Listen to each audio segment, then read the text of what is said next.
Hey everybody, this is another one of these back porch conversations. It's the night of April 1st, 2020, and of course, as all of us know, this whole coronavirus pandemic is just really overwhelming to a lot of us. First and foremost, my thoughts and prayers go out to all of those who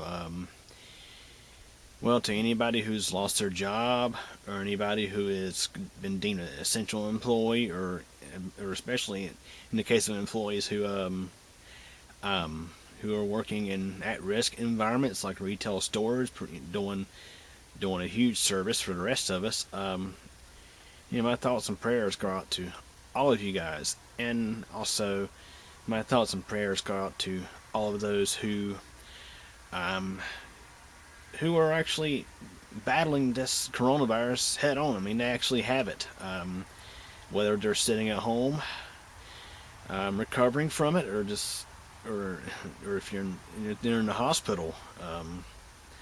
My thoughts and prayers go out to all of you with everything that's going on. I really hope, I hope and pray that this thing comes to an end soon. Hopefully sooner than what they're predicting. I really hope this doesn't last throughout the summer, because I mean, it's really doing a number on our country. So in case people are wondering how I'm doing, I'm hanging in there. Very blessed to still have a job. I'm actually working from home. But like I mentioned, I feel terrible.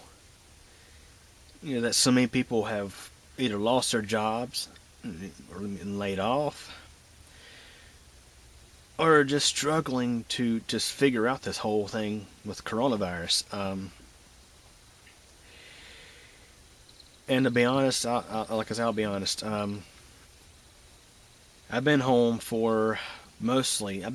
home for, I want to say, 3 weeks. I think my last day at work. Now, I did work a couple of days on site. I think the third week of March, but much of March was spent here at home.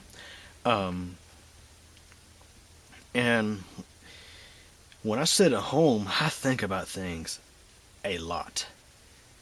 As I'm about to mention,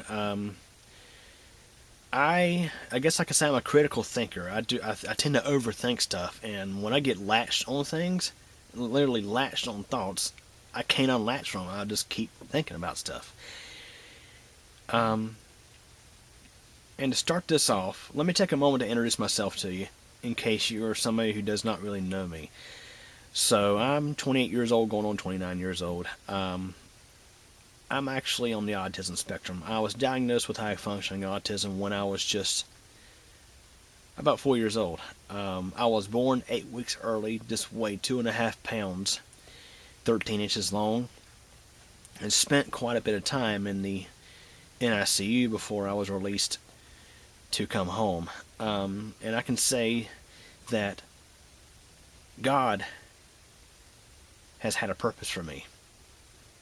He's had a purpose of course, He has a purpose for everybody. But I feel there's a reason why God gave me autism. There's several reasons I can think of, which I'll come back to that in just a moment. So, one of the biggest things I struggle with having high functioning autism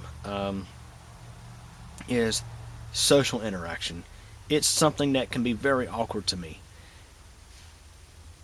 Heard a rabbit or something up there. Sorry. It's something that can be very awkward to me. The thing I struggle with a lot, the most, as far as that goes, is making connections with new people, making friends. Now, you may look at my Facebook and see I have over 700 friends, but of course, it's easy to. I could say it's easy to have a lot of friends on Facebook, but have not so many friends in person. Now, I do have quite a few friends, but I still tend to struggle with social interaction. And many of my friends know this, and they know my situation. They know the kind of person I am. But The thing is, some people have misunderstood me because of because of my struggles with social interaction. I really struggled with this a lot in high school. But the thing is, even nowadays, sometimes people can be quick to judge me, not give me time of day, and it's really unfortunate because in some cases these people will never know the true person I am because of what they saw on the cover of my book, more or less. They always say you shouldn't judge a book by its cover. But one thing about me is I'm particularly shy. Now you're watching this video like, sure, I mean, certainly he does not struggle with social interaction. He's doing it just fine right now. Well, I'm speaking to a camera that's recording, not speaking to a live person. And not doing a live stream. I don't do live streams. I can't stand doing live streams. It's just like public speaking. It makes me a nervous wreck. Really.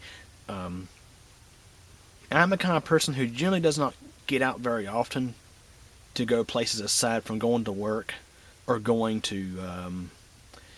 shopping and stuff like that. So really, just sitting at home with the coronavirus thing isn't too awful much out of line of what it's like to be in my shoes, I guess I can say. Now, the coronavirus situation, now here, we're under a more or less a stay-at-home order where we're only allowed to go out for essentials and like exercise and things like that, but social gatherings are prohibited, and things like that, and it's kind of, in a way, it's like high-functioning autism, sort of. Now, the thing is, right now, pretty much, it's like, with high-functioning autism, it's like you want to interact, but there's something in the way. There's a barrier in the way. And now with this coronavirus thing going on, I can imagine a lot of people want to get out and hang out with friends and things like that, but it's prohibited right now because of social distancing regulations. It's not exactly the same thing, but I guess I could sort of use it as somewhat of an example. But another thing about autism that I think people don't quite understand, some people don't quite understand, is it's not a graph of more autistic or less autistic. It's really more than that. There's so many different things that make up a diagnosis, and I can say that really, in my opinion, not one autism diagnosis is alike. We're all unique. We all have our own unique struggles and strengths. So I'm someone who generally doesn't get out very often. Now I have sort of tried to change that a little bit this year, but I still don't get out very often because I can say that sometimes being in crowds and being around people it can overwhelm me. I can have in some cases, if I don't get time to myself for a little bit, I can experience, I guess, what's called a shutdown, where I just blank out. And it's not like, oh, he goes crazy. No, it's nothing like that. It's I just blank out. Just tune everything out. But anyways, I don't get out very often, so one of the ways I have tried to connect with people and make friends is through Facebook. Sometimes I'll come across people who may be local to this area and may have some mutual friends with me. And in some rare cases, I may actually, in the cases where I do read about somebody I don't know, but they have mutual friends with me, sometimes if they allow people to leave comments on their public posts, I might leave a comment once in a while. And guess what? I was blocked for that in 2018.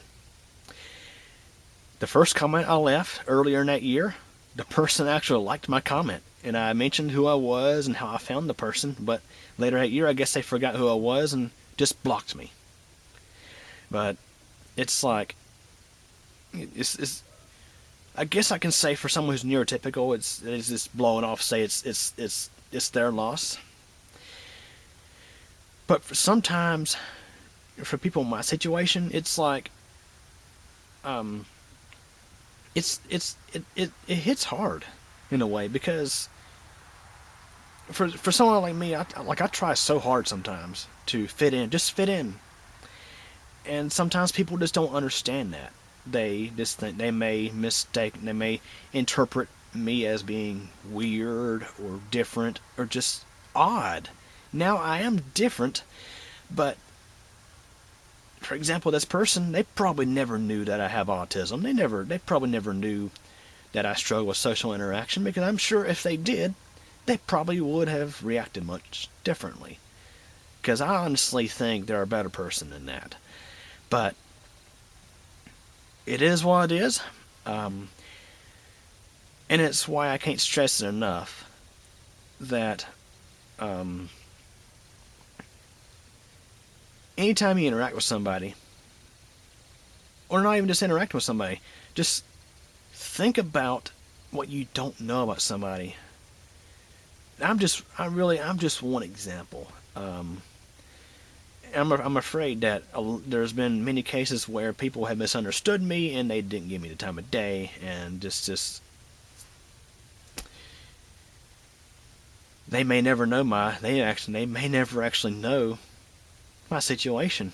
Um, Now I can't say this. There have been people in the past who may have not given me the time of day, or they may have done something. I don't know. I'm not going to say done something. They just may have avoided me or just not giving me the time of day because they just maybe they were not comfortable with me for whatever reason. Um, there have been times in the past where people who have previously done that, they came to learn my situation, and they came forward and apologized and more or less mentioned I didn't more or less sound like I didn't know this about you. I'm really sorry. I shouldn't have. I'm really sorry for that. And really, to be honest, I am a very forgiving person because I know we all make mistakes. We all tend to judge. It's human to judge. It's human um, to I guess sort of think quick and not really analyze a situation. Um, but I'm just one example, and this is not about me. I don't. For those watching this is not me wanting you to feel bad for me. This is me just trying to just get my story out as a way of perhaps I guess as a teaching example, because there are people out there who are struggling with things. I mean, now we all tend to struggle with things. We've all been. I'm sure every single one of us has been depressed at one point, but for some people it's harder. Some people deal with it more. I'm a person who has been depressed. Matter of fact, when I was in high school, I was so depressed I had suicidal thoughts one time, and a lot of it stemmed from feeling left out, not able to fit in, people avoiding me, things like that. And it's unfortunate, but it's just something that we. It's just something I think I don't know. I don't know if I want to say it's a part of life, but I think it is. But I mean, there are people out there who may be going through a situation you may never know of. You may never know because cause a lot of us tend to button up things and put a smile on our face and just go about just go about our normal lives like nothing's wrong. But the simplest gestures, the simplest things can really make such a big difference for somebody. Or the simplest things, um, or the simplest, more or less being quick, judging somebody quickly, and not taking a moment to think about their situation, and the simplest things in that regard could really hurt somebody. And it's like, I mean, it's just I don't know. I don't know exactly how other to explain that, but it's. I mean, it's just I guess this is what it is. I don't know. And sometimes I feel like God gave me autism for a few different reasons. One of which I feel like is to be a living example of why you shouldn't judge people, or why you shouldn't be quick to judge somebody, why you should take the time to consider what you don't know about somebody before you act about, or before you make an action or something like that. It's because, I mean, I will be honest, I do have a PDF up on Facebook about my high functioning autism and growing up with it, and how things have been over the years with various things like social interaction and things like that. But other than that, I don't really talk about this too much. For one, sometimes it's hard to talk about it. Because sometimes I feel like people think, oh, he's wanting people to feel sorry for him. No, that's not what this is about. This is about sharing this is about sharing my story, to where hopefully other people can use it as perhaps maybe an example of why you shouldn't judge a book by its cover. But anyways, I feel like sometimes God puts me in these situations, and God will put us in good situations, and God will put us through challenges too. And like I say, I feel like God is using me in a way to try to help others understand why you shouldn't be quick to judge somebody. We're all human. We all have done things like this before. And to be honest, people in the past who at one point misunderstood me, maybe not giving me the time of day, some people have come to realize my situation, and they came forward and apologized, and of course I'm going to forgive these people. I mean, I'm a kind of person who is very forgiving to others, and I feel like that's the way God wants us to be, is with forgiveness. As he forgives us for our sins. We repent and ask for forgiveness. But I mean, that's just kind of one example, and really, to be honest, this is something I really had a hard time with in high school. Now, of course, as many know, high school is just high school. Things like this happen. But in my shoes, it was particularly difficult, because it's like I never was quite up to date on how to interact with people. And people misunderstood me. Some people thought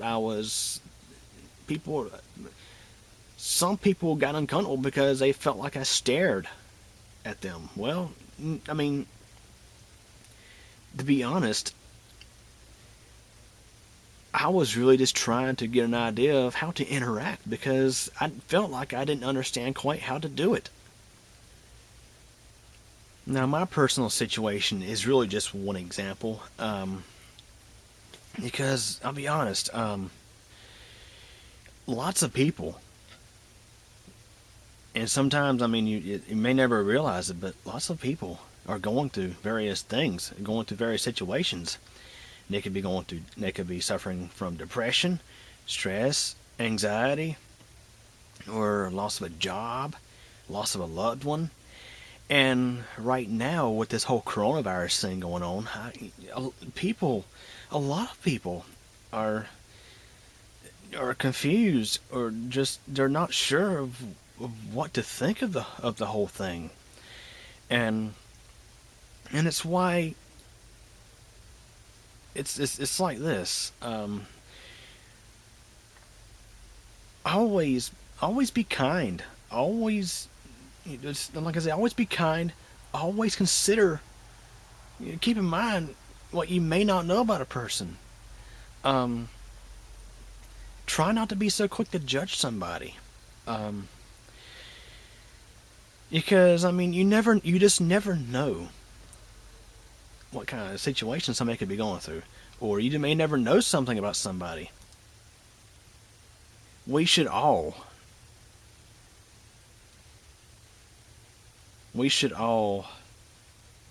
consider what we may not know about somebody before we take an action or anything like that. But anyways, I hope you guys enjoyed this video. Like I say, always consider what you don't know about somebody, because it could really make a difference for some. It could really make a difference for that person. So anyways, thanks for watching.